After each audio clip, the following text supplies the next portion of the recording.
మీరెప్పుడైనా దివ్య సప్రసాద మనస్సును గమనించారా? అది చూసినప్పుడు అనేకులు విగ్రహారాధన అంటారు. కానీ అది కాదు. ఆ వెలుగు రేఖలను, ఆ ఆకారాన్ని చూసి సూర్యుడిని ఆరాధిస్తున్నారు కథోలికులు అని అంటారు. కానీ అది సూర్యుడిని ఆరాధించడం కాదు. మన దేవుడు నీతి సూర్యుడు అని అర్థం వచ్చేలా తయారు చేయబడింది.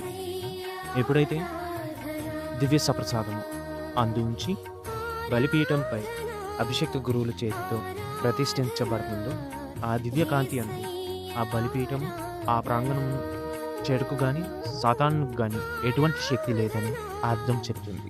సైన్స్‌లో మనం నేర్చుకున్నట్లుగా సూర్యుని వెలుగు ద్వారా ప్రాణ సృష్టి, ఫోటోసింథసిస్ ఏ విధంగా అయితే జరుగుతుందో, అదే విధంగా యేసుక్రీస్తు ద్వారా మనకు నిత్య జీవితం దొరుకుతుందని మరో అర్థం వచ్చేలా ఇది తయారు చేయబడింది.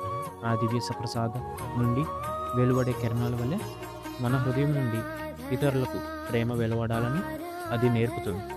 ఇలా నీతి, జీవం, ప్రేమ యొక్క మూలాలైనటువంటి యేసునాథుని తిరు హృదయంను సూచిస్తుంది ఆ దివ్య సప్రసాద మందసం.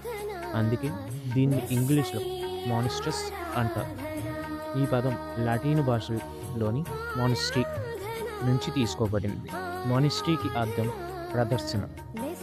ఇకపై ఎప్పుడైనా దివ్య సప్రసాద ఆరాధనలో పాల్గొన్నప్పుడు లేదా దివ్య సప్రసాద మందసమును చూసినప్పుడు మనలో ఆ తీరు హృదయపు నీతి, ప్రేమ నెలకొనాలి అని, అప్పుడే నిత్య జీవితం దొరుకునని గుర్తించండి.